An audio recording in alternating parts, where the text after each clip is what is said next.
je tiens à remercier l'Académie islamique de Bruxelles de m'inviter, de pouvoir présenter devant vous un peu mon travail, ce qui vient d'être dit concernant mon travail qui a commencé pendant les années 60 avec un orientaliste français connu, Charles Pella. J'ai travaillé sur la rhétorique arabe et l'influence de la philosophie grecque sur cette rhétorique. Mais par la suite, j'ai un peu changé de cap tout en considérant cette formation que j'ai eue à Paris. Et ce changement, je l'ai commencé à partir des années, disons, début du XXIe siècle, avec les événements, surtout les événements politiques qui sont arrivés avec le 11 septembre. Et je me suis demandé à quel point on pourrait travailler sur la question des lectures coraniques. Voilà, c'était le début.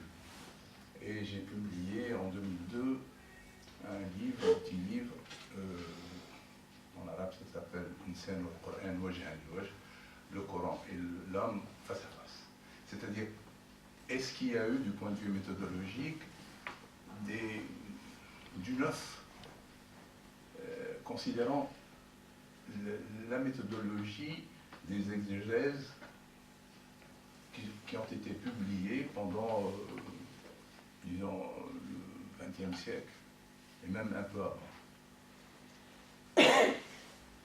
Ce que je vais présenter aujourd'hui, c'est pratiquement la deuxième partie de ce livre-là.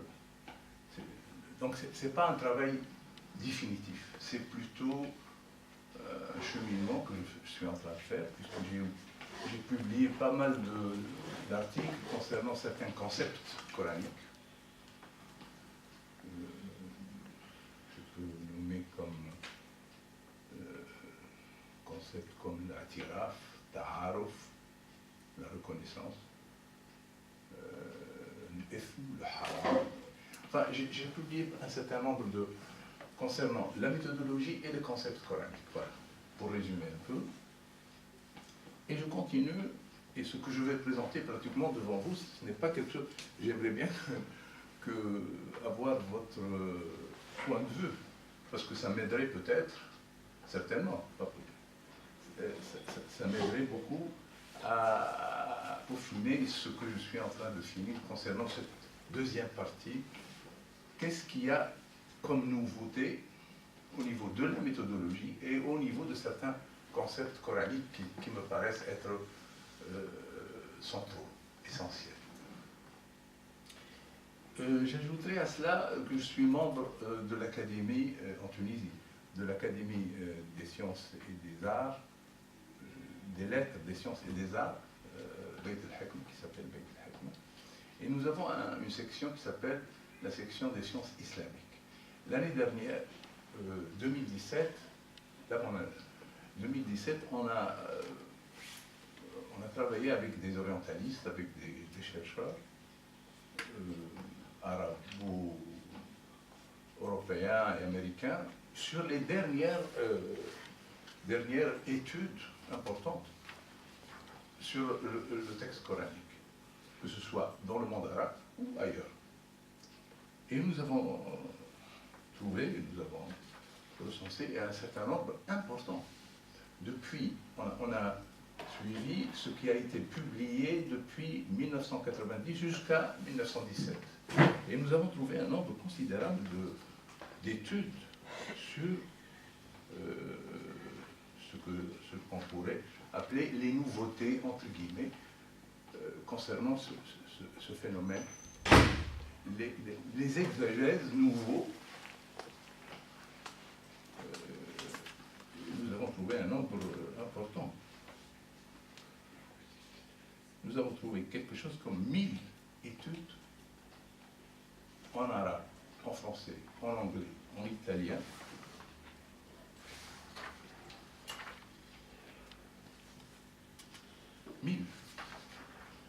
Ce qui m'a poussé à me demander de présenter ce soir un peu ce qu'on pourrait demander, est-ce qu'il y a du neuf dans cette littérature très importante depuis 1990 jusqu'à 1916-17, on a trouvé ce nombre considérable. Et je me suis demandé pourquoi pas, quand mon ami Abdouahad m'a demandé de présenter quelque chose, je me suis dit, on va parler de ça, on va exposer cette occasion quelque chose qui pourrait m'aider à cerner beaucoup plus ce phénomène. Et est-ce qu'il y a au niveau de la méthodologie, est-ce qu'il y a du neuf, est-ce qu'il y a du réellement quelque chose qui pourrait intéresser et voir un peu, cerner un peu où vont ces études-là. Je commencerai par deux phénomènes. Alors, deux phénomènes qui ont été réalisés par deux Tunisiens.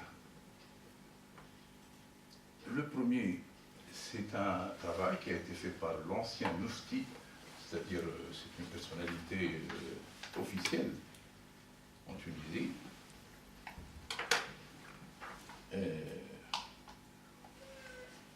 C'est le Cheikh Mukhtar Sellemi qui vient de publier, dans 2015, il a publié un exégèse tout à fait nouveau qui s'appelle Nahj al-Bayan.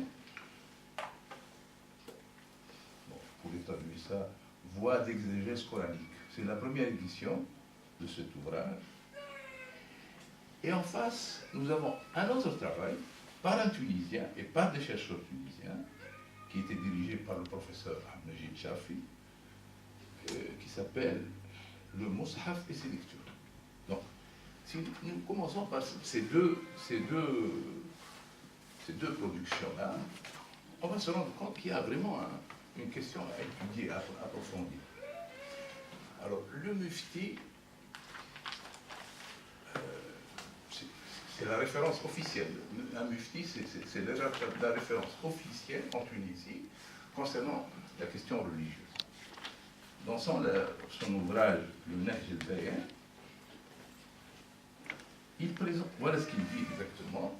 Il dit qu'il y a des ingénieurs, des médecins, des pharmaciens, des juristes qui ne demandent qu'avoir une explication, une compréhension saine, ce sont ces termes, d'avoir une compréhension saine des préceptes du Coran qui puissent pénétrer leurs pensées, leurs sentiments et leur âme, resplendissant leur vie de quiétude, de bien-être, de bonheur et de paix.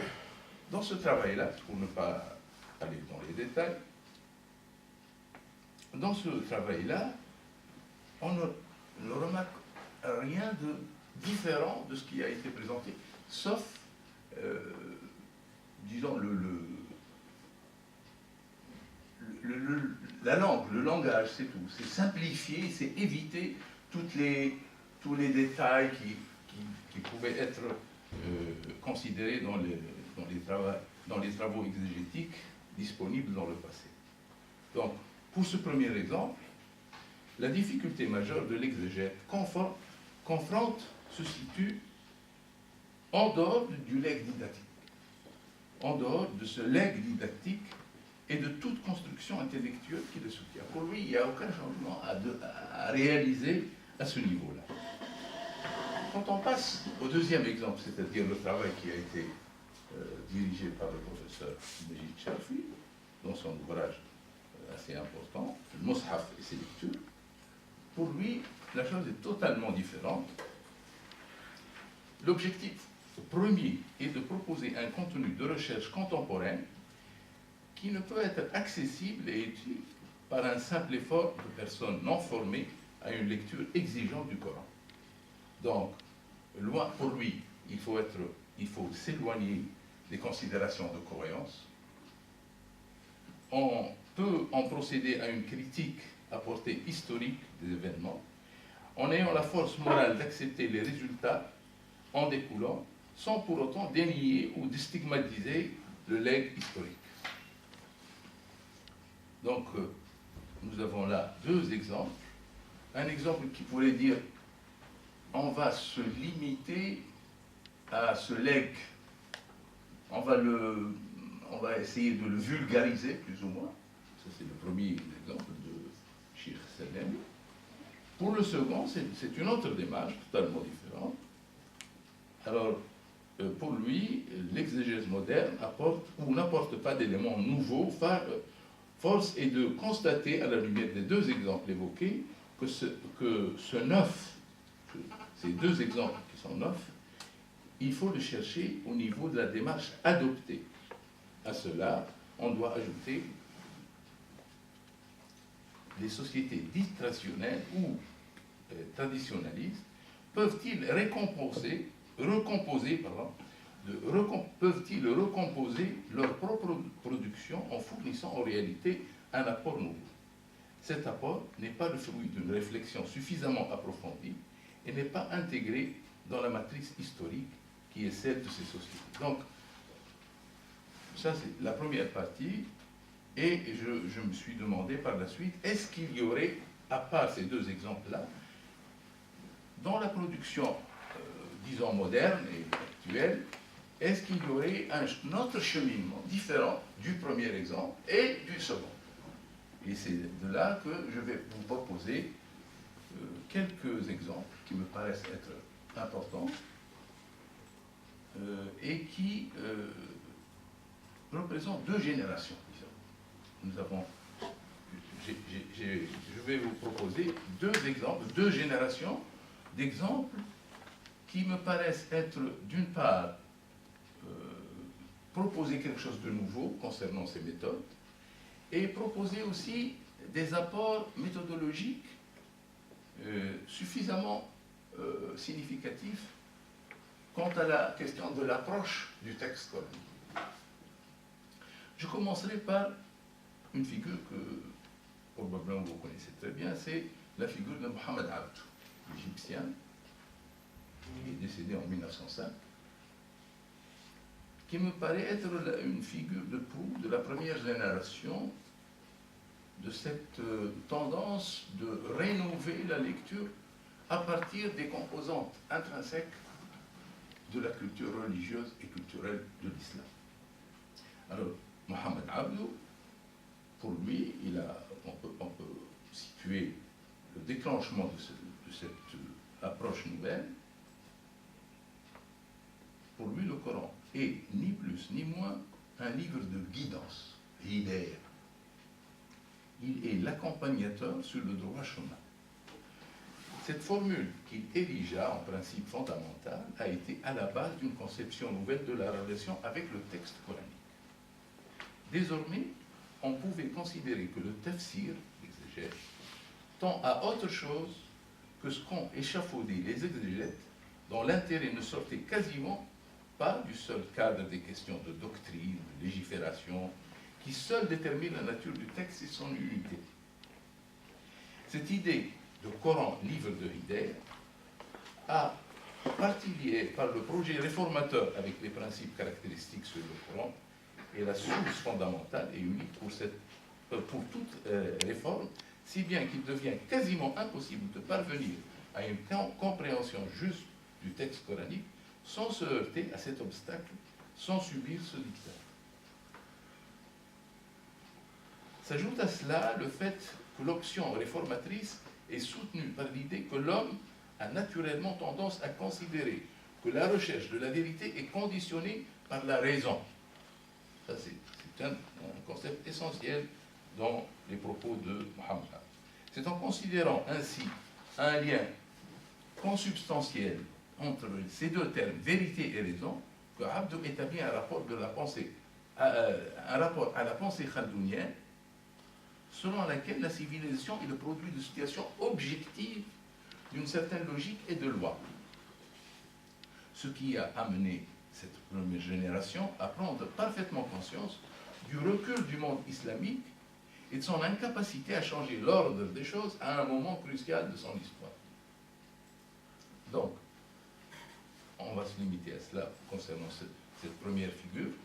Le Coran est un livre de Hidayah, donc la sacralité du texte coranique en lien fondamental avec les critères de sa compréhension dans sa relation avec les conditions sociales et en lien avec l'homme ses aspirations et sa culture. Ça, c'est le premier, disons, la première nouveauté, si vous voulez, concernant ce qu'est le rapport entre l'exégète et le texte. Deuxième figure qui me paraît être dans le même cheminement, mais qui avance un peu plus, c'est la figure de Mohamed Aqbel.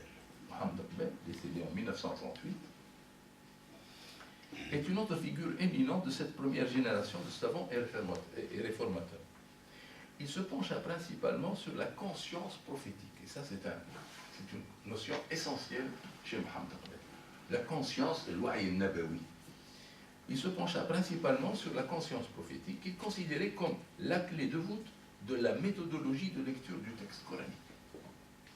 L'essentiel de la conscience prophétique est la somme des principes qui sont à la base de l'éveil social de l'humanité, mais s'appliquant à des situations réelles, en lien avec les coutumes propres de la Oumma, nation, au sein de laquelle vit le prophète. Il s'agit d'une conscience en ascension descente, en escalade désescalade, pour l'eau à nos eaux, une conscience spirituelle et positive à la fois. Quand elle s'enracine dans les faits persistants et a priori insaisissables, et s'y implante en profondeur, elle illumine l'âme, jusque-là restée voilée, qui se révèle alors dans toute sa splendeur. C'est en ce sens une conscience spirituelle qui ne s'offre au regard de l'histoire qu'à la mesure de la place qu'elle accorde aux conditions du réel objectif de la vie sur la terre, sur Terre. C'est une approche dynamique de la conscience prophétique qui nous met face à un niveau qui concerne la sharia. Et ça, c'est un autre aspect chez Mohamed Aqbel. Aqbel confirme ce que son prédécesseur, Cheikh Waliullah Dahlawi, mort en 1726, avait professé au sujet de l'aptitude de la sharia, loi islamique, à évoluer. Il s'y adonna dans le contexte d'une analyse de la manière dont le prophète procéda pour conduire sa vie en Arabie et faire face à des aléas, en même temps pour concevoir un message universel transcendant les spécificités de l'environnement social et éthique qui était celui de l'Arabie au 7e siècle de l'ère chrétienne. Dans son approche méthodologique de compréhension du Coran, Mohamed Aqbel part d'un principe fondamental qu'on peut énoncer comme suit. L'élément distinctif de l'islam est sa foi dans l'être humain et dans son destin, dans l'homme acteur qui, en interagissant avec son humanité, dans toute sa plénitude, confère au temps sa nature historique dynamique. Donc on peut résumer en 2 mots la pensée de Mohamed Aqbel concernant le rapport avec le texte coranique. La conscience prophétique spirituelle et positive est au cœur de la méthodologie de lecture de la lecture coranique. La dialectique de l'homme en tant qu'être libre, agissant en pionnier, en interaction avec les conditions du réel objectif, d'ici-bas, constitue la caractéristique propre de l'islam. Si on passe à la 3e figure de cette première génération, qui s'appelle Amin al-Khouli, c'est un égyptien, Amin al-Khouli, décédé en 1966, qui appartient à cette première génération de penseurs qui ont proposé de nouveaux schémas pour comprendre le Coran. Il a surtout appelé à la nécessité de procéder à un profond réexamen des principes et des règles de l'exégèse coranique en utilisant de nouveaux outils cognitifs. Ces idées sont exposées dans nombre de ses ouvrages, dont notamment Voies d'innovation dans la grammaire, la rhétorique et l'exégèse. Il est paru en 1961. Ensuite, il a un autre ouvrage qui s'appelle Le Coran, livre de guidance. Il y développe ses vues au sujet des voies nouvelles d'une compréhension du texte qui soit basée sur ce qu'il appelle l'exégèse rhétorique du Coran. Son souci principal, lui reste attaché à la corrélation entre 2 niveaux, la nature du texte coranique, d'une part, et la fonction de l'exégète, d'autre part. Cette relation se définit compte tenu d'une double considération. La première est que le texte coranique est porteur de sens, de message. C'est un texte d'une grande vitalité. Ce n'est nullement un corpus amorphe, sans vie.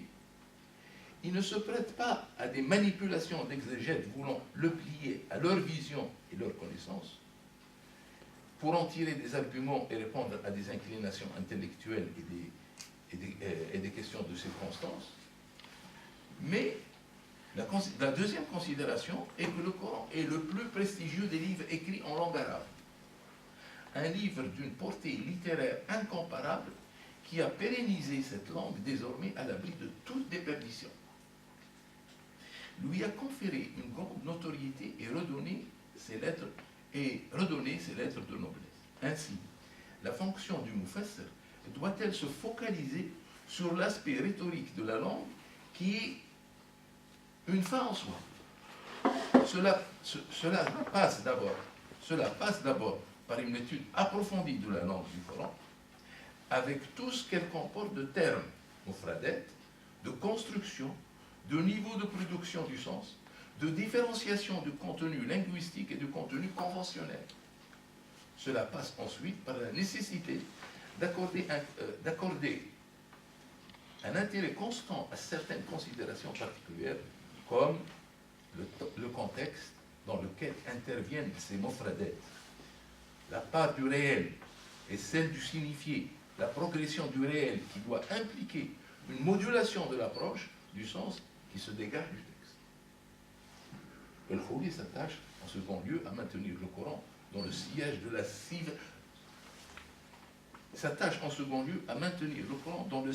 la sagesse divine, qui tend à le mettre en liaison avec la vie religieuse et la vie profane à la fois. Et on retrouve un peu la démarche de Mohammed.